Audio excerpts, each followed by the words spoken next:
제가 여러분들을 위해서 하나님 말씀을 읽어드리겠습니다. 여러분을 사랑하는 하나님 말씀을 들으십시오. 또한 제자들에게 이르시되 어떤 부자에게 청지기가 있는데 그가 주인의 소유를 낭비한다는 말이 그 주인에게 들린지라. 주인이 그를 불러 이르되 내가 내게 대하여 들은 이 말이 어찌 됨이냐. 네가 보던 일을 세마라. 청지기 직무를 계속하지 못하리라 하니 청지기가 속으로 이르되 주인이 내 직분을 빼앗으니 내가 무엇을 할까. 땅을 파자니 힘이 없고 빌어먹자니 부끄럽구나. 내가 할 일을 알았도다. 이렇게 하면 직분을 빼앗긴 후에 사람들이 나를 자기 집으로 영접하리라 하고 주인에게 빚진 자를 일일이 불러다가 먼저 온 자에게 이르되 네가 내 주인에게 얼마를 빚졌느냐. 말하되 길은 100마리니이다. 이르되 여기 네 증서를 가지고 빨리 앉아 50이라 쓰라 하고 또 다른 이에게 이르되 너는 얼마나 빚졌느냐. 이르되 밀 100석이니이다. 이르되 여기 내 증서를 가지고 80이라 쓰라 하였는지라. 주인이 이 옳지 않은 청지기가 이를 지혜 있게 하였으므로 칭찬하였으니 이 세대의 아들들이 자기 시대에 있어서는 빛의 아들들보다 더 지혜로움이니라. 내가 너에게 말하노니 불의의 재물로 친구를 사기라. 그리하면 그 재물이 없어질 때 그들이 너희를 영주할 처소로 영접하리라. 지극히 작은 것에 충성된 자는 큰 것에도 충성되고 지극히 작은 것에 불의한 자는 큰 것에도 불의하리라. 너희가 만일 불의한 재물에도 충성하지 아니하면 누가 참된 것으로 너희에게 맡기겠느냐. 너희가 만일 남의 것에 충성하지 아니하면 누가 너희의 것을 너희에게 주겠느냐. 집 타인이 두 주인을 섬길 수 없나니 혹 이를 미워하고 저를 사랑하거나 혹 이를 중히 여기고 저를 경히 여길 것임이니라. 너희는 하나님과 재물을 겸하여 섬길 수 없느니라. 아멘. 예수님의 비유 세 번째 시간입니다. 오늘 우리가 살펴볼 건 이제 불의한 청지기 비유라고 불리는 본문입니다.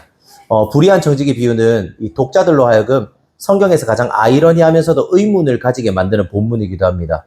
왜냐하면요, 주인과 한 청지기가 등장하는데 그 청지기는 불의한 청지기입니다. 불의한 행동을 하는 거죠. 그런데 아이러니하게도 주인은 이 불의한 청지기를 칭찬합니다. 일반적으로 불의한 청지기는 불신자를 의미합니다. 그런데 그가 한 어떤 행동을 예수님은 칭찬하십니다. 그래서 많은 사람들이 이 비유를 보면서요, 하는 이제 의문이 드는 거죠. 예수님이 이 비유를 하신 첫 번째 대상은 바로 제자들이었습니다. 제자들이 이 불의한 청지기 비유로 무언가를 깨닫길 원하셨던 거죠. 그건 여기는 우리에게 하는 말이기도 합니다. 그리고 하나님은 오늘도 이 비유를 통해 저와 여러분에게 무언가를 깨닫게 하길 원하십니다. 우리는 오늘 설교를 통해서 주인이 왜 불의한 청지기를 칭찬했고 이 비유를 통해서 성경이 우리가 무엇을 깨닫기 원하는지를 알아보도록 하겠습니다. 저는 오늘 세 가지 대지로 설교하겠습니다. 첫 번째, 예수님은 왜 불의한 청지기를 칭찬했는가? 예수님이 왜 그 사람을 칭찬했는지를 볼 겁니다. 그리고 두 번째, 우리는 어디에 투자하고 있는가? 우리는 어디에 마음을 쏟고 있고 돈을 쓰고 있는지를 볼 겁니다. 그리고 마지막 세 번째, 우리에게 자신을 투자하신 분, 우리를 위해서 자신의 모든 것을 주신 분이 있다는 것을 말하도록 하겠습니다. 먼저 예수님은 왜 불의한 청지기를 칭찬했는가입니다. 우리 1, 2절 말씀인데 한번 같이 읽어볼까요? 1, 2절입니다. 시작. 또한 제자들이 부자에게 청지기가 있는데 그가 주인의 소유를 낭비한다는 말이 주인에게 들릴지라. 주인이 그를 불러 이르되 내가 네게 대하여 들은 이 말이 어찌 되느냐. 네가 보던 일을 세마라. 청지기 직무를 계속하지 못하리라니. 청지기는 헬라어로 오이코노모스라고 하는데 그 당시 주인 밑에서 주인의 재산을 관리하고 더 나아가서 이익을 남기기 위해서 거래까지 할 수 있는 상당한 권한을 받은 자들이 바로 청지기 되었습니다. 즉 주인의 재산을 다 관리하는 사람이죠. 현대시대에서 가장 비슷한 걸 찾으려면 바로 펀드 매니저를 생각할 수 있을 겁니다. 펀드 매니저는 고객의 자산을 투자해주고 고객이 원하는 수익률을 달성해주는 게 그 일을 하는 목적이죠. 이런 점에서 청지기가 굉장히 비슷한 면이 있습니다. 그런데 이 청지기가 주인의 돈을 낭비한다는 소식이 주인의 귀에 들어가게 된 겁니다. 여기서 낭비한다는 건 누가복음 15장의 둘째 아들, 탕자라고 하죠. 탕자가 아버지를 떠나서 자신의 재산을 모두 탕진하는 것, 이 탕진과 같은 의미입니다. 청지기가 주인의 돈을 마음대로 막 쓰고 있었던 겁니다. 그리고 당연하게도 주인은 청지기를 어떻게 해야 될까요? 해고하고 해고되기 전에 마지막으로 이 장부에 대해서 정리할 시간을 줍니다. 청지기는 이때 망했다는 걸 느꼈을 겁니다. 그리고 청지기는 자신이 무엇을 해야 될지를 생각하기 시작합니다. 그리고 3절은 이렇게 말하거든요. 제가 읽어드릴게요. 청지기가 속으로 이르되 주인이 내 직분을 빼앗으니 내가 무엇을 할까? 땅을 파자니 힘이 없고 빌어먹자니 부끄럽구나. 청지기는 일단 땅을 파자니 힘이 없다고 말합니다. 평생 청지기는 편한 일, 머리 쓰는 일을 했기 때문에 노동일을 하는 걸 꿈도 못 꾸는 거죠. 그리고 빌어먹자니는, 즉 누군가에게 빌붙자니 자존심이 상하는 겁니다. 어떻게 보면 이 청지기는 좀 별로인 사람입니다. 왜냐하면 인생의 위기가 찾아왔는데도요, 몸 쓰는 일은 하기 싫고 알량한 자존심은 자존심대로 다 부리고 있는 겁니다. 그렇게 그는 결국 고민을 하기 시작하고요. 그리고 때마침 한 가지 일이 떠오르기 시작합니다. 우리 4절인데요. 그가 떠오른 일을 한번 볼까요? 4절요. 시작. 내가 할 일을 알았도다. 이렇게 하면 직분을 빼앗긴 후에 사람들이 나를 자기 집으로 영접하리라 하고. 혹시 여러분 유레카라는 말 아십니까? 이 고민하다가 번쩍이면서 뭔가를 깨달을 때 유레카 이런 말을 씁니다. 청지기는 내가 할 일을 알았도다. 유레카라고 말하면서요. 이 일을 한다면 내가 해고당한 다음에도 사람들이 나를 버리지 않고 자기 집으로 영접해 줄 거라고 생각했습니다. 자기 집으로 영접할 거란 말은요. 사람들이 자신이 이 직무를 잃어버려도요. 자신을 버리거나 무시하지 않고 자신의 생계를 책임져주고 도와준다는 의미입니다. 청지기가 발견한 유레카는 뭐였을까요? 5절에서 7절은 이렇게 말하거든요. 주인에게 빚진 자를 일일이 부르다가 먼저 온 자에게 이르되 네가 내 주인에게 얼마를 빚졌느냐? 말하되 기름 100마리니이다. 이르되 여기 내 증서를 가지고 빨리 앉아 50이라 쓰라 하고 또 다른 이에게 이르되 너는 얼마나 빚졌느냐? 이르되 밀 100석이니이다. 이르되 여기 내 증서를 가지고 80이라 쓰라 하였는지라. 청지기는 먼저 주인에게 빚을 진 사람들을 부릅니다. 한 사람은 기름 100말의 빚을 졌는데 그 빚을 50말로 깎아줍니다. 또 한 사람은 밀 100석의 빚을 졌는데 80석으로 깎아줍니다. 청지기는 뭘 한 거죠? 주인에게 빚진 사람들의 빚을 깎아줍니다. 증서에 쓰인 그 차용증이 있거든요. 차용증이 쓰인 숫자를 고쳐주는 거죠. 그런데 생각해 보십시오. 빚진 사람들은 누구에게 빚을 진 거죠? 주인에게 빚을 졌습니다. 주인이 그들에게 기름과 밀을 빌려줬습니다. 그런데 청지기는 지금 자기 마음대로 그들의 빚을 깎아주고 있는 겁니다. 우리는 이걸 보면서 떠오르는 단어가 있을 겁니다. 불의한. 이래서 불의한 청지기구나라고 생각할 수밖에 없는 거죠. 그런데 재밌게도요, 8절은 이런 말을 합니다. 이것이 성경을 읽는 우리로 하여금요, 이게 뭐지? 하는 생각이 들게 만드는 지점이기도 할 겁니다. 8절에 어떤 말이 있는가 한번 볼까? 이 본문의 중요한 말이거든요. 8절 한번 같이 읽어봅시다. 주인이 뭐라고 하는지. 8절 시작. 주인이 이 옳지 않은 청지기가 이를 지혜 있게 하였으므로 칭찬하였으니 이 세대의 아들들이 자기 시대에 있어서는 빛의 아들들보다 더 지혜로움이니라. 주인이 뭐라고 있는 거죠? 청지기에게 일을 지혜 있게 하였다면서 칭찬합니다. 왜 이 본문은 아이러니하고 의문이 드는지 아십니까? 우리가 생각하기에는 불의한 일을 한 사람을요, 주인이 칭찬해주고 있기 때문입니다. 게다가 어느 정도까지 칭찬 안 하면 이 시대의 아들들이 빛의 아들들보다 더 지혜롭다라고 말합니다. 여기서 이 시대의 아들들은요, 불의한 청지기와 같은 불신자를 말합니다. 그리고 빛의 아이들은 자연스럽게 누굴까요? 그리스도인들을 말하는 거죠. 참 아이러니하지 않습니까? 왜 주인은 불의한 청지기를 지혜롭다고 칭찬한 걸까요? 여기서 지혜롭다는 헬라어로 포로니모스라고 합니다. 이런 거죠. 어떤 위기 상황이 왔을 때 위기를 돌파하기 위해서 수단과 방법을 가리지 않고 기민하고 담대하게 생각하고 실천하는 걸 지혜롭다고 말합니다. 이해하시겠습니까? 위기가 생겼을 때 수단과 방법을 가리지 않고 기민하고 담대하게 생각하고 실천하는 거예요. 쫄아 있는 거 말고요. 청지기는 자신의 상황을 객관적으로 바라보고 미래를 준비했습니다.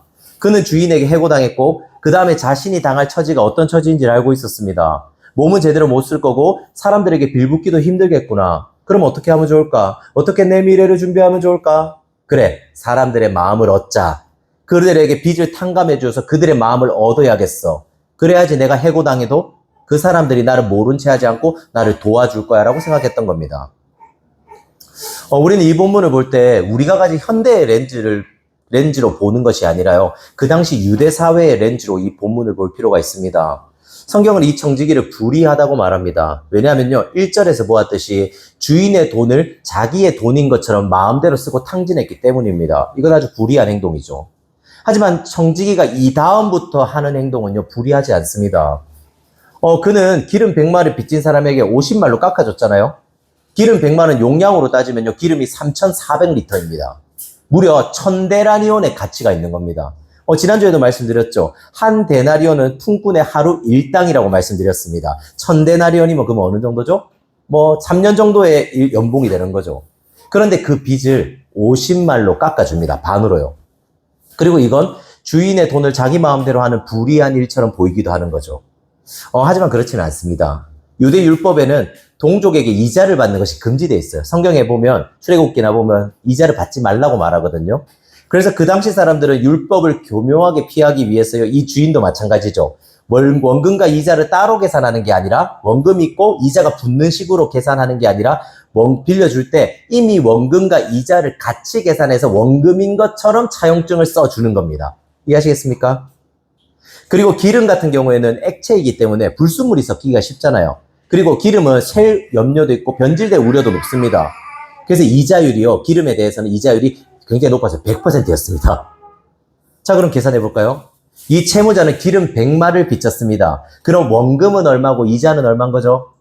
똑똑합니다, 우리는. 맞습니다. 원금은 기름 50마리고 이자가 기름 50마리입니다.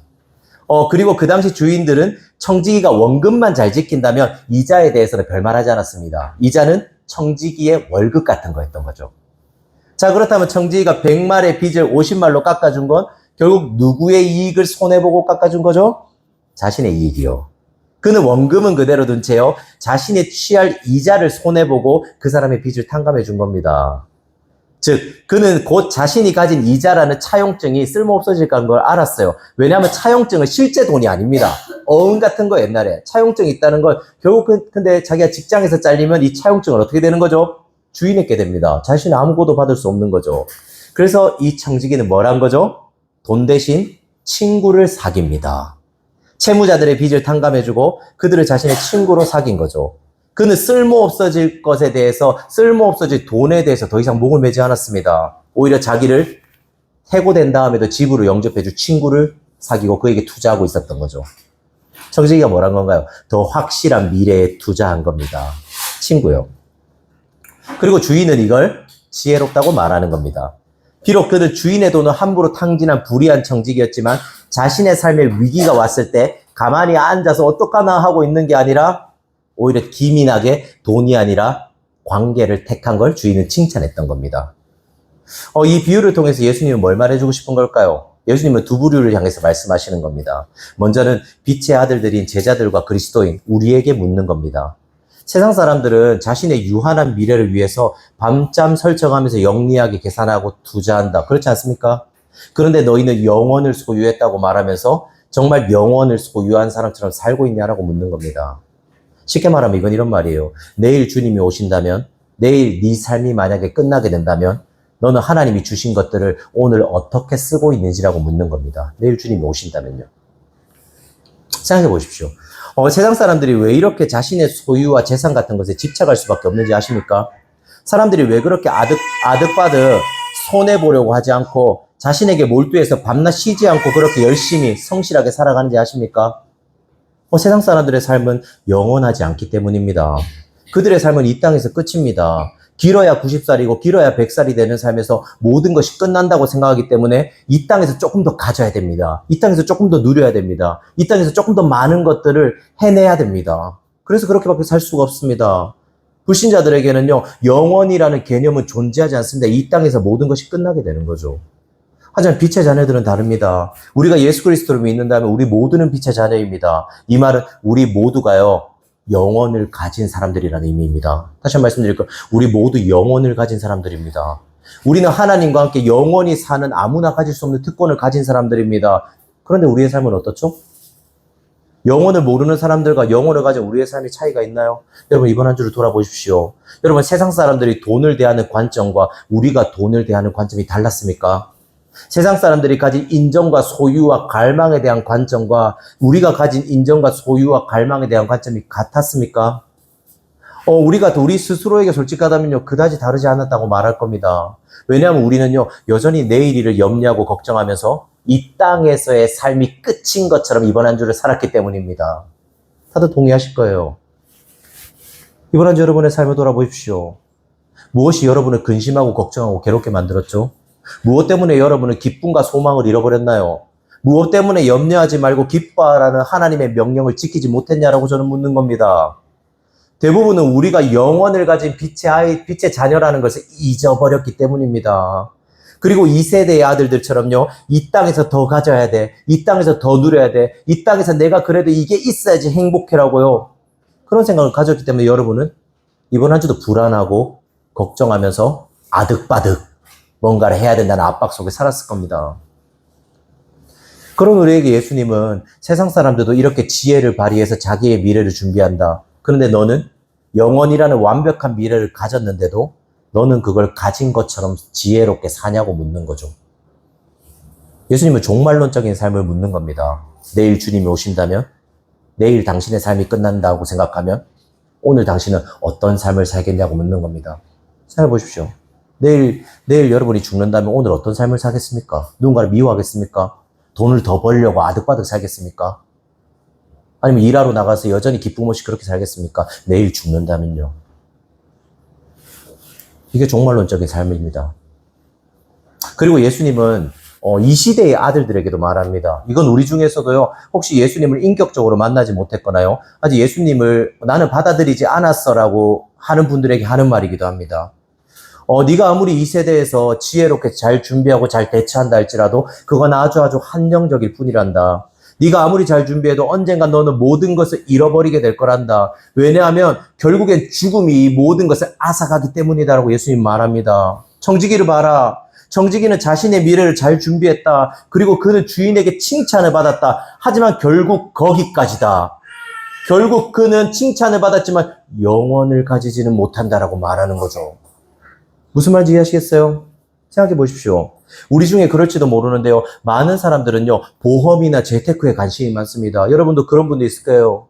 왜 그럼 우리는 보험이나 재테크에 관심이 많을까요? 미래를 잘 대비해야 되기 때문입니다. 보험이 있어야지만 내 미래가 안전하다고 생각하기 때문이죠. 재테크가 있어야지만 내 노후가 보장된다고 생각하기 때문입니다. 이처럼 우리는 계속해서 미래를 대비해야 된다는 압박 속에서 살고 있습니다. 본문의 청지기처럼 말이죠. 하지만 그런 우리에게 예수님은 묻는 거예요. 네가 30년, 40년, 10년, 20년 후에 노후는 준비하면서 왜 영원이라는 시간을 준비하지 않냐고요. 진지하게 생각해 보십시오. 우리는 10년, 20년 뒤에 미래를 걱정하면서 지금 열심히 준비하고 있습니다. 하지만 죽음 뒤에 있을 영원한 시간에 대해서는 우리는 사실은 준비하고 있지 않습니다. 성경은 우리의 인생이 이 땅에서 살면서 끝난다라고 말하지 않습니다. 우리에게는 영원의 삶이 있습니다. 이 땅에서 끝이 아니라고요. 그리고 예수 그리스도를 믿는 사람들은 이 영원의 삶을 슬픔과 고통이 없는 기쁨과 소망 가운데 살아갈 겁니다. 하지만 예수 그리스도를 믿지 못하고 가지지 못한다면 이 영혼의 삶은 슬픔과 끔찍함과 고통뿐이 지옥이 펼쳐질 겁니다. 여러분이 보험과 재테크에 투자하는 것을 제가 뭐라고 하는 것이 아닙니다. 하지 말라고 말하는 게 아니에요. 여러분은 오히려 노후를 준비하는 건 지혜롭고 좋은 일입니다. 하지만 예수님은 그 노후를 넘어서 영원을 보라고 말하는 겁니다. 죽음 뒤에 세상이 있다고요.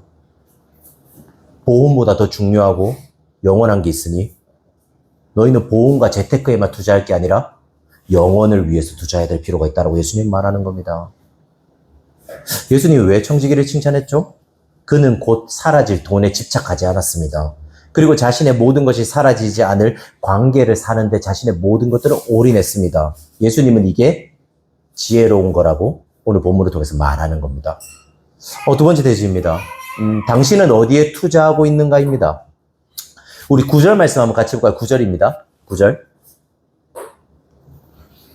시작. 내가 너희에게 말하노니 불의의 재물로 친구를 사기라. 그리하면 그 재물이 없어질 때에 그들이 너희를 영주할 처소로 영접하리라. 예수님은 제자들에게 불의의 재물로 친구를 사기라고 말합니다. 여기서 재물의 원어가요, 만몬이요, 만몬. 기독교 문화에 익숙하신 분들은 만몬을 섬기지 말라라는 말을 들어보셨을 겁니다. 만몬은 재물, 재산, 돈이라는 중립적인 의미입니다. 제가 중립적인 의미라고 말한 것을 기억하십시오. 보십시오. 돈은 하나님이 창조한 겁니다. 하나님이 우리에게 주신 선물이 돈이에요. 이때 돈은 불의의 재물이 아닙니다. 하나님의 좋은 선물, 그냥 재물이죠. 하지만 이것이 어떻게 불의의 재물로 변하는지 아십니까? 불의의 재물에 세 가지 특징이 있습니다. 여러분이 돈을 어떻게 쓰는지를 돌아보기 좋을 겁니다. 한번 생각해 보십시오. 먼저 불의의 재물의 특징 첫 번째는요, 타인을 이용한다는 겁니다. 재물은 사람을 인격으로 보는 게 아니라 숫자로 보게 만듭니다. 한 가지 제가 예를 들어 드릴게요. 예를 든다는 걸 기억하세요. 예예요, 시라가 아니라. 저는 최근에 카니발을 사기 위해서 기도를 하고 있고 동시에 열심히 알아보고 있습니다. 이건 팩트예요. 그리고 제가 가지고 있는 흰둥이, 저희 스포티지 이름이 흰둥이거든요. 흰둥이를 팔아야 합니다. 그런데 차에 나만 볼 수 있는 어떤 결함이 있는 거예요. 저는 이걸 팔 때, 이 결함을 나만 알고 있는데 말해야 되나 말아야 되나 겉으로 드러나지 않는데라는 고민을 하기 시작합니다. 이때 만몬이 우리에게 속삭이는 겁니다. 말 안 하면 100만 원 더 받을 수 있어인 거라. 그 돈이면 너 카니발 옵션 하나 더 넣을 수 있단다? 라고 말하는 거죠, 만몬이. 그런데 생각해 보십시오. 내가 그걸 숨기고 판다면 나는 100만 원의 이득을 볼 겁니다. 하지만 그 차를 사는 누군가는 어떻게 되는 거죠? 100만 원의 손해를 보고 위험을 떠안게 되는 겁니다. 왜냐하면 보이지 않는 곳에 있으니까요. 그럼 제가 무슨 일을 하는 건가요? 돈을 위해서 이웃을 희생시키는 겁니다. 이웃을 사랑하는 게 목적이 아니라 나를 위해서 이웃을 이용하는 거죠. 내 이익을 위해서 너는 손해봐도 되라고 말하는 겁니다. 이게 돈의 불의의 재물 첫 번째 특징이에요. 그리고 불의의 재물 두 번째 특징은 이기적인 목적으로 쓰인다는 겁니다. 또 하나 예를 들어보죠. 만약에 여러분에게 예상치 않은 300만 원의 돈이 생깁니다. 8월쯤 되면요, 우리가 근로장려금이나 자녀장려금 같은 걸 받습니다. 진짜 말 그대로 꽁돈입니다, 꽁돈. 이때 이 돈을 어떻게 쓰는가예요? 이 돈을 자신을 위해서 쓰는 겁니다. 내가 여태껏 못 샀던 거, 300만 원이 들어왔으니까 내가 여태껏 사고 싶었던 걸 사야 되겠어. 그리고 내 빚을 갚아야 되겠고, 내가 나의 어떠함을 위해서 이 돈을 계속해서 쓰는 겁니다. 이 300만 원을요. 이때 우리는 뭘 전혀 생각하지 못하게 되는지 아십니까? 하나님이 우리에게 이 돈을 주신 이유를 생각하지 못하게 됩니다. 분명히 하나님은 나에게 300만 원의 돈을 주신 겁니다. 왜냐하면 돈의 주인은 하나님이니까요. 그런데 이 돈을 우리가요, 하나님의 마음에 있는 곳에 쓸지는 전혀 고민하지 않는 거죠. 300만 원을 그렇게 자신의 필요한 것, 자신이 써야 될 곳에만, 즉 자신의 이기적인 목적을 위해 쓰는 겁니다. 이게 불의의 재물이 되는 거죠. 그리고 불의의 재물의 마지막 특징은요, 하나님을 잊어버리게 만든다는 겁니다. 저는 많은 사람들이 이런 말을 하는 걸 종종 듣습니다. 이런 거예요. 하나님 부자가 되면, 아니면 하나님 내가 얼만큼의 돈이 있으면, 하나님 제가 취업을 해서 돈을 많이 번다면 하나님을 위해서 돈을 쓸 거예요. 그러니까 나 돈을 많이 가질 수 있게 해주세요 라고 말하는 거죠. 그런데 솔직히 말하자면요, 이런 사람 치고 하나님을 위해 돈을 쓰는 사람 거의 못 봤습니다. 억지로 내는 거죠, 그냥. 이들은 돈을 가지기 전에는요, 하나님을 위해 기도하고 하나님을 위해서 이 돈을 쓸 것처럼 고백합니다. 하지만 정작 돈을 가지게 되면요, 하나님을 잊어버리고 자기만을 위해서 돈을 씁니다. 하나님이 분명히 돈을 주신 선물을 주셨잖아요, 돈이라는. 근데 그 선물이 어떻게 되는 거죠? 우상이 되어가는 과정인 겁니다. 그래서 누가복음을 연구하는 대부분의 학자들은 여기서 만몬을 인격적인 존재로 묘사했다고 말합니다. 이런 거예요. 하나님이라는 인격적인 존재와 만몬이라는 인격적인 존재가 대결을 펼치는 겁니다. 분명히 만몬은요, 인격적인 존재가 아닙니다. 하나님이 주신 돈은 물질일 뿐입니다. 하지만 어느새 우리의 마음에 만몬은 인격이 되어서 계속해서 하나님이 주신 재물을 불의의 재물로 바꾸고자 하는 유혹이 들게 됩니다. 그래서 우리의 마음에 계속해서 갈등이 일어나는 거예요. 이 하나님이 갑자기 돈이 생겼을 때 내가 이 돈을 어떻게 써야 될지 고민, 갈등이 생기는 겁니다. 내가 가진 돈이 온전한 재물이 되는가, 불의의 재물이 되는가를 우리가 선택할 때 우리는 갈등하게 되는 거죠. 그러면서 예수님은 돈이 불의의 재물이 되지 않기 위해서 우리가 어떻게 돈을 써야 되는지를 말씀해 주십니다. 돈을 지으신 분이요, 돈의 쓰임에 대한 진정한 목적에 대해서 말하는 겁니다. 한번 잘 들어보십시오. 9절인데요. 제가 읽어드릴게요. 내가 너희에게 말하노니 불의의 재물로 친구를 사귀라. 그리하면 그 재물이 없어질 때 그들이 너희를 영주할 처소로 영접하리라. 하나님이 우리에게 돈을 주신 목적을 뭐라고 말하나요? 친구를 사귀는 거라고 말합니다. 돈의 목적은요, 하나님이 돈을 만드신 목적은요, 관계를 맺기 위해서입니다. 그리고 여기서 말하는 친구는요, 단순한 친구가 아닙니다. 나랑 친한 그 사람이 아니라고요. 오히려 가난하고 소외되고 외롭고 고통받는, 우리가 평소에 늘 거들떠보지 않는 그런 사람을 말합니다. 그리고 이들을 위해서 돈을 쓸 때 그 사람들이 너희를 영주할 처소로 영접한다라고 말합니다. 이건요, 우리가 천국에 들어갈 때 내가 도와준 그 사람, 내가 돈을 써준 그 사람이요, 우리의 삶에 대한 증인이 된다는 말입니다. 이런 거예요. 이게 재밌거든요. 우리가 천국에 들어갈 때 우리가 베풀고 도와줬던 그 사람들이요, 하나님과 우리를 향해서 외치는 거예요. 맞아요. 김태경, 저 사람이 진짜 그리스도인이에요. 저 사람은 늘 다른 사람을 돕는데 돈을 썼어요. 내가 그 증인입니다.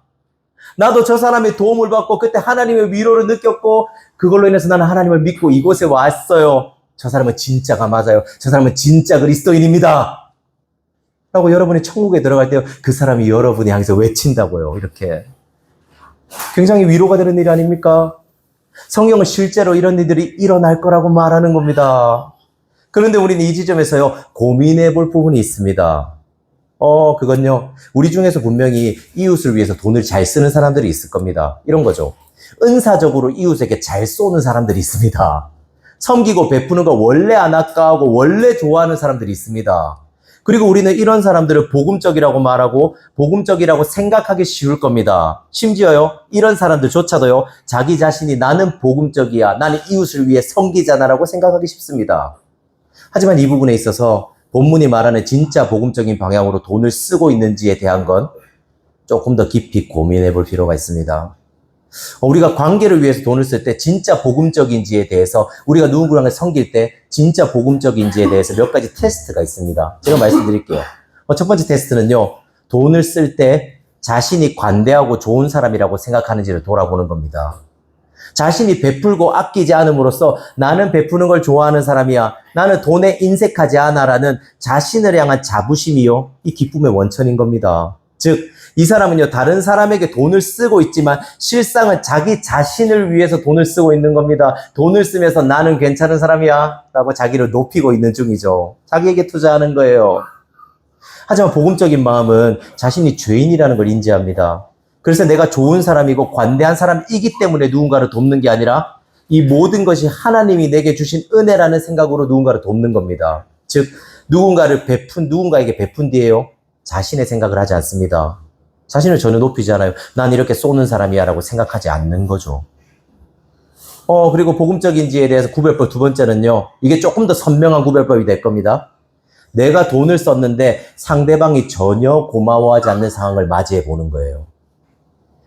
그래도 최소한의 사준 것에 대한 예의가 있을 거라고 생각했는데 아무것도 상대방이 반응하지 않는 거죠. 이때 우리는 섭섭하거나 분노합니다. 그리고 금액이 크면 클수록요, 우리는 더 섭섭해하고 더 많은 분노가 일어날 겁니다. 10,000원짜리 선물을 줬을 때하고요, 500,000원짜리 선물을 줬을 때는 느낌이 다른 거죠.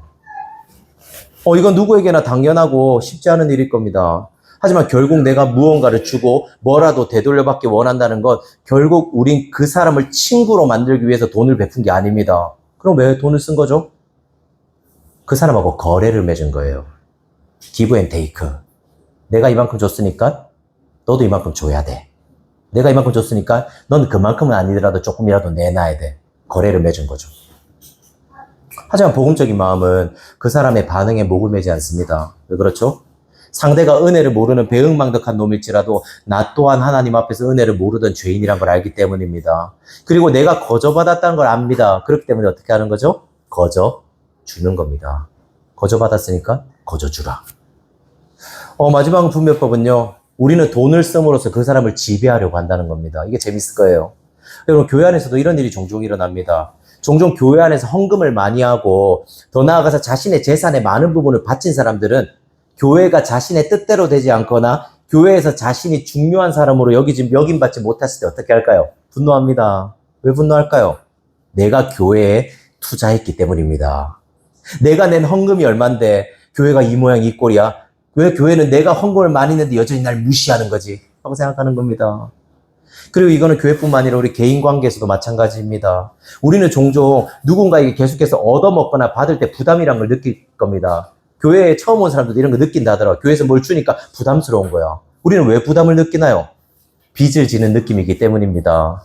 그리고 우리는 이걸 교묘하게 이용합니다. 계속해서 그 사람에게 사주고 베풉니다. 그리고 대놓고는 아니지만 은연중에 내가 너한테 이렇게 많이 사주고 잘해줬으니까 넌 내 말을 들어야 돼. 넌 내 편을 들어야 돼라고 생각하는 거죠. 이건 돈을 어떤 방식으로 쓰는 거죠? 돈으로 그 사람을 지배하는 겁니다. 돈으로 그 사람을 사는 거예요. 넌 내 노예야 라고 말하는 겁니다. 하지만 복음적인 마음은 누군가를 조종하려고 하지 않는 거죠.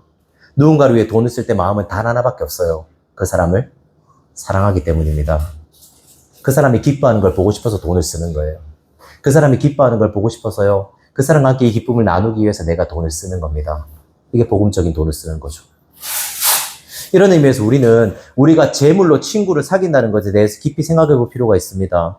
성경에 단순히 착한 일을 해라, 누군가에게 많이 사주고 그 사람을 도와주라라는 외적인 행동에 초점을 맞추지 않습니다. 오히려 우리 안에 있는 동기에 초점을 맞춥니다. 네가 어떤 마음으로 누군가를 도와주는지, 네가 어떤 의도로 친구를 사귀는지는 성경은 계속해서 우리에게 묻는 거죠. 그리고 네가 정말 복음적인 마음으로 친구를 사귀는데 돈을 쓴다면 이 친구는요, 여러분이 돈을 쓴 그 친구는요, 천국에서 네 삶에 대한 증인이 될 거라고 말합니다. 여러분이 쓴 돈에 대한 마음을 천국에서요, 반드시 기억된다라고 말하는 거예요. 여러분 허튼데 돈 쓴 게 아닙니다. 천국에서 기억되는 그 일에 돈을 쓴 거예요. 마지막으로 계속해서 예수님은요, 우리가 왜 불의한 재물을 친구를 사귀는 데 써야 하는지에 대해서 말해줍니다. 12절인데요. 이 구절이 아주 중요하거든요. 재밌고 중요합니다. 한번 들어보십시오. 12절 우리 같이 한번 읽어볼까요? 12절입니다. 시작. 너희가 남의 것을 충성하지 않으며 누가 너희의 것을 너희에게 주느냐. 이 구절이 재밌는데요. 예수님은 우리가 가진 모든 것을요, 남의 것이라고 말합니다. 여기서 남의 것이라는 표현하신 이유는요, 우리가 가진 이것들이요, 절대 우리의 존재의 일부가 될 수 없다는 말이기도 합니다. 생각해 보십시오. 우리는 이 땅에서 정말 많은 것들을 누립니다. 좋은 집, 좋은 차, 좋은 환경들, 그리고 내가 이뤄낸 많은 업적들과 공로들이 있을 수 있죠. 하지만 이 모든 것들을요, 여러분 죽을 때 어떻게 되죠? 이 모든 것 중에 하나라도 천국에 가지고 갈 수 있는 분이 있나요? 아무도 없을 겁니다. 이 모든 것들은 우리가 죽을 때 아무 가치가 없게 됩니다. 이것은 절대로 우리의 존재의 일부가 될 수 없는 남의 것이라는 말입니다. 우리가 죽고 나면 이 모든 것들은 그냥 사라져버릴 것들이라는 의미입니다. 그런데 예수님은요, 더 나아가서 남의 것 뒤에 뭐라고 말하는가 하면 너희의 것이 있다라고 말합니다. 즉 우리의 존재에 새겨지고 기억되고 영원히 남을 게 있다라고 말하는 겁니다. 죽어서도 우리가 영원히 가지고 갈 수 있는 어떤 것들이 있다라고 말합니다. 그게 뭔지 아십니까? 바로 관계입니다. 관계. 우리의 인생은 이 땅에서의 삶이 끝난다고 끝나는 게 아닙니다. 우리는 하나님과 함께 영원히 살 겁니다. 우리가 그토록 가고 싶어하고 가야 한다고 생각하는 천국의 가장 중요한 게 뭔지 아십니까? 여러분 천국에 가서 가장 핵심이 뭔지 아십니까? 바로 관계입니다. 그리스도가 영원히 우리는 관계를 맺으면서 그분과 영원히 사는 거죠. 천국은 무언가를 이 땅에서 못 누리던 물질을 누리는 곳이 아닙니다. 그곳에서 완벽하게 누리게 될 건 삼위 하나님과의 관계이고 우리 서로의 관계일 겁니다. 그리고 예수님은 11절에서요. 너희가 만일 불의한 재물에도 충성하지 아니하면 누가 참된 것으로 너희에게 맡기겠냐라고 말합니다. 이건 무슨 말일까요? 너희에게 맡겨진 재물을 목적에 맞게 잘 다룬다면 하나님 너에게 참된 것을 주겠다라고 말하는 겁니다. 무슨 말인지 이해하시겠습니까? 이건 굉장히 오묘하고 어려운 말입니다. 쉽게 해석되지 않을 수 있는데요. 이건 어쩌면 당연합니다. 왜냐하면요. 쉽게 해석하기 못하게 예수님이 이것을 비유로 말씀하셨기 때문입니다. 아무나 듣는 말이 아니라는 거예요. 들어보십시오. 하나님은 이 땅에서 우리에게 많은 것들을 선물로 주십니다. 그럼 그 모든 것들을 선물로 주신 이유가 뭐죠? 이걸 잘 먹고 잘 살고 잘 누리다가 천국 와라는 뜻일까요? 여러분이 하나님 주신 것도 있잖아요. 그걸 주신 목적이 뭐죠? 이거 잘 누려. 이 정도였을까요? 아니요. 다른 목적이 있습니다. 바로 내가 준 선물로 참된 것을 하라라고 말하는 겁니다. 참된 것이 뭐죠? 하나님과의 관계를 쌓는 일요. 그리고 우리는 앞서 살펴보았죠. 하나님과의 관계를 쌓는 게 가장 좋은 일이 뭐죠? 내가 가진 재물로 친구를 사귀는 겁니다.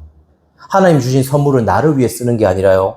하나님이 지금 여러분의 삶에서 주신 선물들을 나를 위해 쓰는 게 아니라요. 내 주위에 가난하고 소외되고 어렵고 고통당하고 외로운 사람들을 위해 쓰는 겁니다. 이게 참된 일이에요. 그리고 이때 어떤 일이 일어난다고요?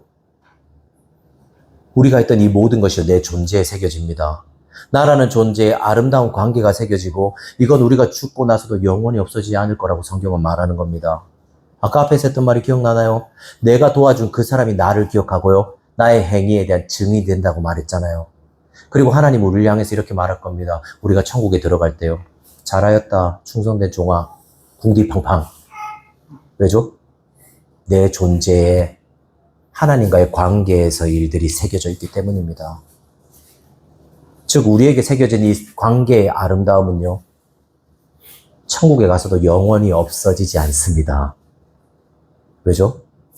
천국에서 가장 중요한 건 관계이기 때문입니다. 그래서 예수님은 오늘 비유를 통해 우리에게 묻는 거예요.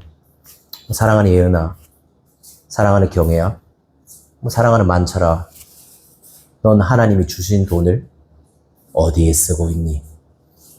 너는 하나님이 주신 선물을 어디에다가 투자하고 있냐고 묻는 거죠. 왜냐하면 우리가 어디에 투자하느냐에 따라서 영원히 남을지 아니면 곧 사라질지를 결정하기 때문입니다. 마지막 대지예요. 우리에게 자신을 투자하신 분에 대해서 말하죠. 우리는 지금까지 우리의 재물을 친구를 사귀는 데 쓰라는 말을 들었습니다.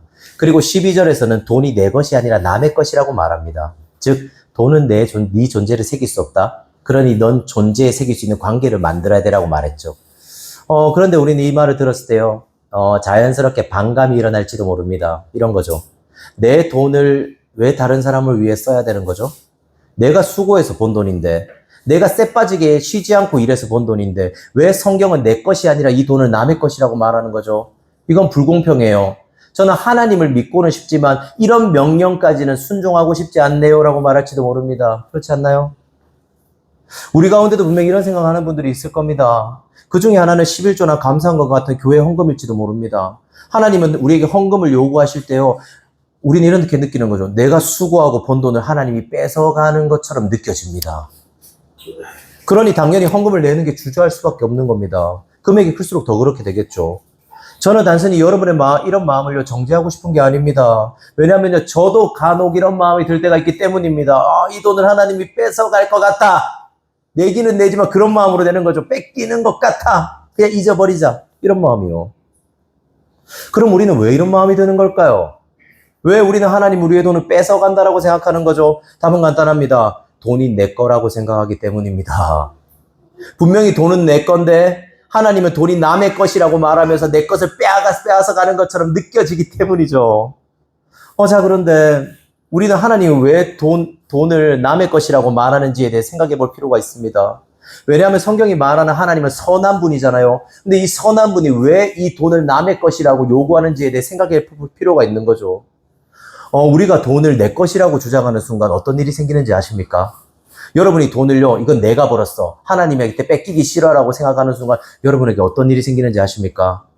우리는 우리의 인생에 생기는 모든 일 앞에요, 홀로 서야 됩니다. 우리의 삶은 늘 예측 불가의 일이 생기고 그 일들은 우리를 고통스럽고 괴롭게 만듭니다. 그리고 내 인생이 내 거라고 말하는 순간요, 우리는 건강의 악화, 가족들과의 관계, 그리고 여러분의 삶에서 지금 겪고 있는 수많은 고통들을 홀로 책임져야만 합니다. 근데 여러분들 이것까지는 어느 정도 여러분이 책임질 수 있을지 모릅니다. 많은 불신자들도 책임지고 있으니까요. 하지만 여러분이 죽음 앞에 섰다고 생각해 보십시오. 제가 이번 주에 그 자매를 만나고 왔다고 했잖아요. 죽음 앞에 선 사람들 여러분 만나보십시오. 여러분은 지금 이런 생각이 있을 거예요. 나랑 죽으면 상관없어. 아니요. 그 자매도 1년 전에 그랬습니다. 하지만 지금 그렇지 않죠. 여러분이 여러분의 돈을 내 거라고 말한다면요, 여러분은 죽음 앞에 섰을 때 여러분 홀로 모든 걸 책임져야 됩니다. 그럼 물어보죠. 이 모든 것들을 스스로 해결할 수 있는 분들이 계신가요? 여러분이 정말 죽음의 문제 앞에 직면하면 여러분 의연할 수 있나요? 여러분 이런 건 어떤가요? 나보다 내 자식이 먼저 죽는다면요. 이건 어때요? 내가 믿고 있는 배우자나 가족들이 나보다 먼저 죽는다면요. 더 나아가서 내가 죽음 앞에 서게 될 때 우리는 과연 태어날 수 있을까요? 아니요. 우리는 두려워하고 절망하고 무너질 겁니다. 이것이 우리의 돈은 내 거예요라고 말할 때 일어나는 일입니다. 모든 일을 내가 책임져야 되는 거죠. 죽음마저도요. 이런 우리에게 하나님 말씀하시는 거예요. 그 돈은 네 게 아니다. 남의 거다. 이거 무슨 말일까요? 그 돈은 우리의 것이 아니라 하나님의 것이라는 의미입니다. 그리고 우리의 인생도 우리의 것이 아니라 하나님의 것이라는 의미죠. 그리고 우리의 인생이 우리의 것이 아니라 하나님의 것이라면 우리의 인생의 책임은 누구에게 달려있다는 말이죠? 내가 아니라 하나님께 달려있다는 말입니다. 하나님이 내 인생을 책임진다는 의미입니다. 성경은 말하는 겁니다. 네 돈이 네 것이라고 말한다면 네 인생은 결국 파괴되고 절망으로 가게 될 거라고 말이죠. 하지만 네 돈이 남의 것이라고, 네 돈이 하나님의 것이라고 말한다면 네 인생은 결국 선하신 하나님의 손에 맡겨진 거라고 말합니다. 결국 하나님은 이 명령을 누구를 위해서 하고 있는 건가요? 우리를 위해서 하는 겁니다. 하나님은 우리의 돈을 뺏어가기 위해서 이 돈은 네 게 아니라 내 거라고 말하는 게 아니라요. 우리에게 참된 자유를 주기 위해서, 우리를 영원히 사랑하시기 위해서 그렇게 말하는 겁니다. 이게 선하신 하나님의 명령이에요. 돈을 달라는. 그렇다면 우리는 어떻게 그분께 나의 인생을 드릴 수 있을까요? 그분께 어떻게 그분의 마음대로 나의 돈을 쓸 수 있을까요? 이게 문제죠. 13절은 이렇게 말합니다. 이거 구절은 많이 들어보셨을 거예요. 다 같이 한번 읽어볼까요? 13절요. 시작. 집안이 그 주인을 섬길 수 없나니 고기를 미워하고 고기를 중요하고 오늘 그에게 것입니다. 이는 하나님과 재물을 배반하지 우리는 이 말씀을 볼 때 하나님과 재물을 섬기는 거 쉽지 않는 건 의지력의 문제라고 생각하기가 쉽습니다. 그래, 이제부터 돈보다 하나님을 더 중요시해야지, 하나님의 마음에 있는 곳에 돈을 써야지라고 스스로 결단하고 생각하는 거죠. 하지만 예수님은 우리에게 단순한 결단 정도를 촉구하시는 게 아닙니다. 아니, 결단으로 될 문제가 아니라고 말합니다. 여러분이 아무리 결단해도요, 여러분은 돈의 유혹을 이길 수 없습니다. 여기서 중요한 건 13절인데요. 13절에서 중히 여기다란 말이 있죠. 이거의 원어는 안테케인이라고 합니다. 이 단어를 기억해 놓으십시오. 안테케인요. 이는 맞은편에서 붙잡다, 굳게 결합하다, 떨어지지 않으려고 매달리다라는 의미입니다. 결국 하나님과 돈을 선택하는 기로에서 중요한 건요, 우리가 돈을 선택하지 않고 하나님을 선택할 수 있는 방법은요, 단순한 결심이나 결단이 아니라 애착의 문제라는 겁니다. 애착. 붙잡고 굳게 결합되고 떨어지지 않으려고 매달리는 그 애착의 문제요. 우리가 왜 돈을 놓지 못할까요? 돈이 우리에게 안테케인의 대상이기 때문입니다. 돈이 나를 보호해주고 나를 증명해주려는 인격적인 애착이 돈하고 형성되어 있는 거예요. 돈하고 나하고 친해진 거죠. 생각해 보십시오. 정서적인 애착을 느끼는 관계에게 너희들 서로 사랑하지 말라고 말한다면 그 관계가 과연 끊어질까요? 두 사람이 뜨겁게 사랑하고 있습니다. 정서적인 애착을 느끼고 있다고요. 그때 우리 말하는 거죠. 너희가 맞지 않는다. 헤어져. 사귀지 말라고 말하면 그 두 사람이 과연 헤어질까요? 절대 안 헤어집니다. 로미오와 줄리엣처럼요, 헤어지라는 말을 듣고 오히려 더 매달리게 될 겁니다. 그럼 이 관계를 끊을 수 있는 방법은 뭐죠? 이 두 사람의 관계보다 더 강한 애착 관계가 형성되는 겁니다. 돈보다 훨씬 더 인격적이고 아름답고 굳게 맺어진 끝까지 매달릴 수 있는 애착 관계를 필요한 거죠. 결국 우리가 돈보다 하나님을 더 사랑할 수 있는 방법은 하나님이 얼마나 아름답고 우리를 사랑하시는 분임을 아는 겁니다. 그분과 애착 관계가 더 깊어지는 거예요. 단순히 결단하는 게 아니라고요. 그리고 성경은 우리를 위해서 자신의 모든 것들을 투자한 청지기가 있다고 말하죠. 12절에서 하나님은 우리에게 남의 것에 충성하라고 말했습니다. 더 나아가서 10절, 11절을 보시면요, 지극히 작은 것에 충성해야지만 네가 큰 것에도 충성할 수 있다라고 말합니다. 그런데 하나님은 아셨어요. 이 모든 말씀을 하셨는데도요, 뭘 하셨을까요? 우리 같은 죄인이요, 남의 것에 충성하지 못할 걸 아셨습니다. 우리는 그런 능력이 없는 죄인이라는 걸 아셨습니다. 하나님이 주신 남의 것에요, 우리가 충성할 수 없는 능력이 없다는 걸 그분은 알고 계셨다는 말이에요. 그래서 그분이 어떤 일을 하시죠? 이 땅에 진짜 청지기를 보내는 겁니다. 불의한 청지기를 생각해 보십시오. 청지기는 자신의 미래를 위해서 죄인들의 빚을 탕감해주고 그들의 친구로 삼았습니다. 그리고 주인은 이를 지혜롭다고 칭찬했죠. 그리고 성경은 우리에게 진짜 청지기가 있다라고 말합니다. 바로 예수 그리스도요. 그리스도는 이 땅이 끝인 것처럼 사는 어리석은 삶을 살지 않았습니다. 이 땅의 것을 추구하지 않았습니다. 그분은 자신이 영원을 가진 존재라는 걸 아셨습니다. 그리고 그분은 영원이라는 걸 가진 사람만이 할 수 있는 행동을 했습니다. 그게 뭔지 아십니까? 영원이라는 걸 가진 사람만이 할 수 있는 유일한 행동이 있습니다. 바로요, 남의 것에 충성하는 거예요. 내 것이 아니라 남의 것에 충성하는 거예요. 그리스도의 삶을 떠올려 보십시오. 그분은 이 땅에서 자신의 것을 한 번도 추구하지 않았습니다. 그 어느 것도 내 것이다, 내 거야 라고 욕심내지 않으셨습니다. 오히려 그분은 늘 남의 것, 하나님의 것을 위해서 모든 것을 충성하셨죠. 비유 속의 청지기는 채무자들의 빚을 숫자를 깎아주었습니다. 100만을 50만로 깎아줬고요. 100석을 80석으로 깎아주었죠. 하지만 그리스도는 우리의 죄라는 숫자를 깎아주는 정도가 아니었습니다. 그는 우리라는 친구를 사귀기 위해서요. 우리의 모든 죄를 가져갑니다. 우리의 모든 죄를 지고 자신이 지고 십자가로 향하시죠. 그리고 십자가에서 그분이 하신 말을 기억하세요, 혹시? 그리스도는 이렇게 말했죠. 다 이루었다. 테텔레스타이. 이게 무슨 말이죠? 죄를 깎아주고 죄를 조금 줄여주는 정도가 아니었습니다. 완불. 죄에 대한 모든 값을 그분이 완납하셨습니다. 하나님 앞에서 우리의 모든 채무는 하나님 앞에서 우리가 행하지 못했던 모든 남의 것을 충성하는 일을요, 그리스도가 자신의 삶과 십자가의 죽음을 통해서 모두 테텔레스타이 완부를 하셨습니다. 그리스도는 십자가에서 모든 것을 잃어버리셨습니다. 그분이 모든 죄의 값을 지불한 대가는 너무나도 고통스러웠죠. 그분에게 남는 건 아무것도 없었습니다. 모든 제자들이 그를 버렸고 모든 사람들이 그를 조롱했고 심지어 성부 하나님마저 예수님을 버리셨습니다. 하지만 그럼에도 예수 그리스도가요, 이 모든 일에 대해서 테텔레스타이, 다 이루었다라고 말할 수 있는 유일한 이유가 있었습니다. 모든 것을 예수 그리스도가 잃어버리더라도요, 모든 것들을 낭비하는 것처럼 보이더라도요, 결국 예수 그리스도가 얻을 수 있는 유일한 한 가지가 있었습니다. 그게 뭘까요? 친구입니다. 친구요. 그분이 모든 것들을 잃어버릴 수 있었던 이유는 하나였습니다.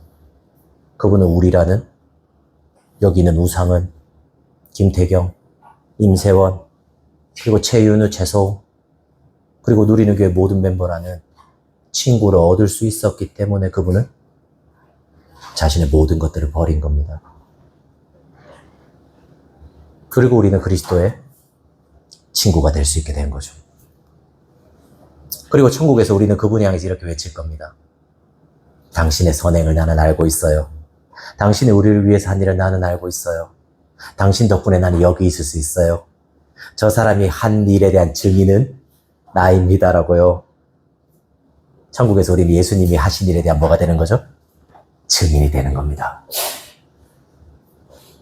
사랑하는 여러분, 말씀을 맺고자 합니다. 이 사실을 잊지 마십시오. 이 사실을 여러분의 가슴 속에 새기고 또 새기십시오. 그리스도가 모든 것을 잃어버리고 모든 것을 낭비해서 얻은 것이요, 바로 당신입니다. 그분이 당신을 친구로 부르셨습니다. 분명히 한 주가 우리 가운데 한 주 동안 나라는 존재에 대해서 의심하고 과연 내가 사랑받을 수 있을까라고 생각하신 분도 있을 겁니다. 정말 내가 의미 있는 존재인가? 나는 어딘가에서 쓸모 있는 존재일까라고 여러분 고민하신 분도 있을 겁니다. 아니면 이런 분도 있을지 모르죠. 하나님이 주신 선물들을 자기 자신을 위해서 계속 쓰는 자신을 보면서 나는 과연 하나님의 자녀가 맞나? 이런 나를 과연 하나님이 사랑하실까라고 그런 고민을 하신 분들도 있을 겁니다. 그런 분들에게 그리스도는 말하는 겁니다. 내 모든 것을 투자해서 너를 샀단다. 그리고 난 너를 얻음으로 모든 것을 가진 것처럼 기쁘다. 너는 사랑받고 있다. 너는 네가 얼마나 소중한 존재인지 모른다. 그러니 이것을 알기 위해서 나를 받아들여라. 너와 더 깊이 애착 관계를 형성하고 싶구나라고 말하는 겁니다. 사랑하는 여러분, 우리가 언제 돈이 내 것이 아니라 하나님의 것이라고 고백할 수 있는지 아십니까? 우리가 언제 돈을 나를 위해서가 아니라 친구를 위해 쓸 수 있는지 아십니까? 내가 얼마나 사랑받고 있을지 아는 때입니다. 그리스도가 우리 위해 사신 일을 알 때죠. 이때 우리는 더 이상 돈하고 애착 관계를 형성하지 않습니다. 오히려 돈을 떠나서요, 예수 그리스도와 더 애착 관계를 맺고 그분의 품 안에서 자유하게 될 겁니다. 사랑하는 여러분, 여전히 돈 때문에 걱정하고 염려하며 돈의 노예처럼 사신 분이 계십니까? 아니면 여전히 하나님과 재물 사이에서 갈등하면서 괴로워하고 있지는 않습니까? 그리스도께 오십시오. 그리스도께 오십시오. 당신을 위해서 자신의 모든 걸 내어주실, 그리고 그런 당신을 친구로 삼으신 예수 그리스도께 오십시오. 우리 시간요, 한번 찬양하고 기도했으면 좋겠습니다. 이 찬양이요, 거룩하신 하나님 주께 감사드리세라는 찬양입니다. 이 찬양 제가 가사를 굉장히 좋아하거든요. 한번 들어보세요. 거룩하신 하나님 주께 감사드리세. 날 위해 이 땅에 오신 독생자 예수. 내가 약할 때 강함 주고 가난할 때 우리를 부욕해 하신 나의 주. 감사 또 감사. 여러분, 우리가 계속 우리의 것을 추구할 때 우리는 강해져야 된다고 생각합니다. 돈이 많아져야 된다고 생각해요. 근데 성경은 반대로 말해요. 네가 약할 때 하나님이 강함을 주고 네가 가난할 때 하나님 우리를 부욕해 한다고. 우리가 이런 마음을 가지고 있을 때 우리는 돈에 대한 욕심을 내려놓을 수 있습니다. 돈이 내 것이 아니라 하나님의 것이라 말할 수 있죠. 우리 이 찬양을 하면서요, 하나님 정말 그 거룩하신 하나님을 찬양합니다. 날 위해 약해지신 그분을 경배합니다라고 우리 고백하며 나아갑시다.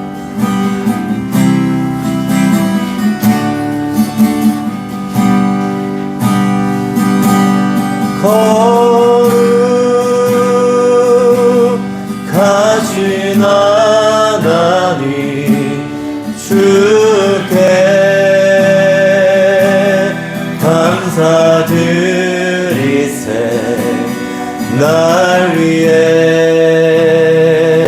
이 땅에 오신 독생자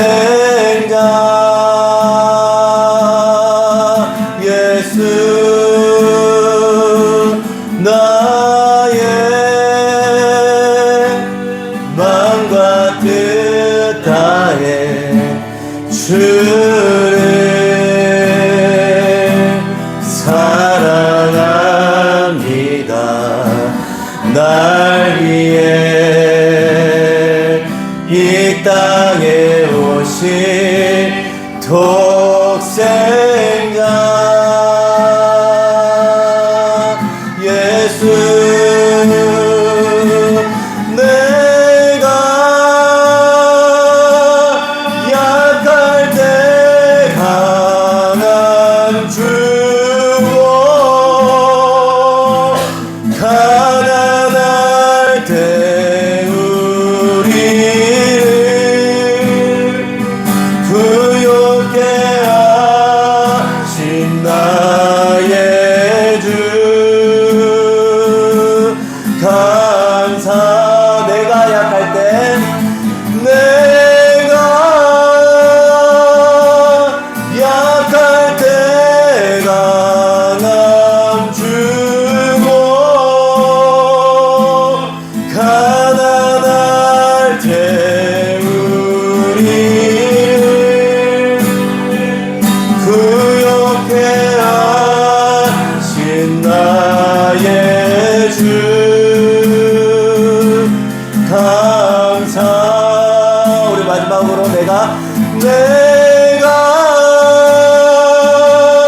약할 때 강함 주고 가난할 때 우리를 구욕해 하신 나의 주. 감사 감사.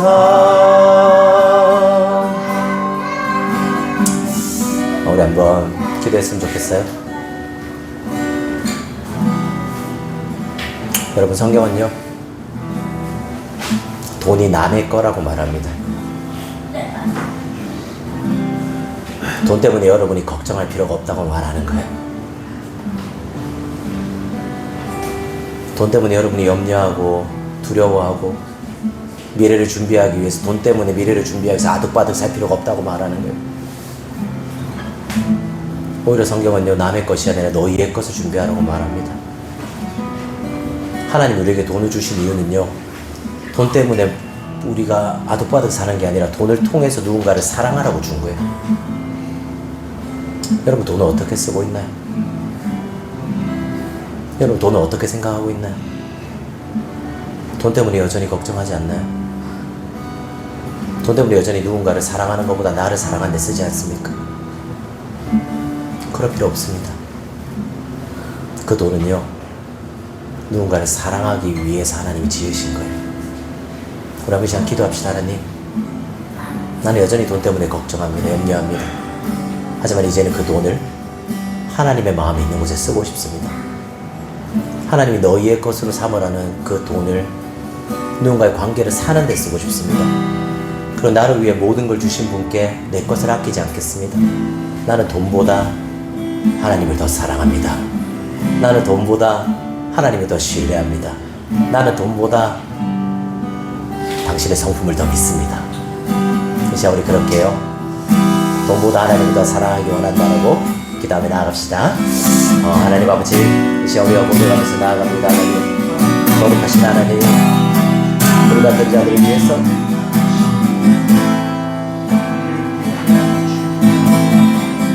우리 같은 자들을 위해서 자신을 순간수도 아끼지 않고 찬양합니다. 하나님, 우리는 이번 한 주도 돈 때문에 많이 염려하고 걱정했습니다.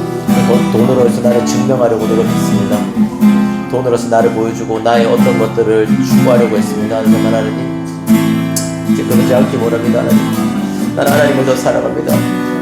나는 돈보다 하나님을 더 원합니다. 나는 돈보다 하나님이 더 필요합니다. 나는 돈보다 하나님을 더 간절히 원합니다. 돈이 나에게 행복을 줄 수 없다는 걸 나는 알고 있습니다. 그럼에도 나는 돈을 주면 돈을 추구하며 살아가는 나를 보게 됩니다. 하지만 하나님, 돈보다 하나님이 나에게 더 귀합니다. 돈보다 하나님이 나에게 더 소중합니다. 나는 이 모든 것들을 당신께 맡기기 원합니다. 그리고 당신이 주신 그 영원한 행복과 기쁨을 더 누리기 원합니다. 하늘 가운데 임재하셔서 당신을 더 바라보고 돈보다 당신을 더 사랑할 수 있게 도와주십시오. 하나님 도와주십시오. 하나님 아버지 감사합니다. 우리는 영원을 가진 사람들입니다. 하지만 그럼에도 이 땅의 삶이 전부인 것처럼 우리는 여전히 돈을 추구하며 돈을 원하며 그렇게 살아가고 있습니다. 하지만 이런 우리를 위해서, 이런 우리를 친구 삼기 위해서 자신의 모든 것들을 버리신 분이 있습니다. 우리는 그래서 그분을 바라봅니다.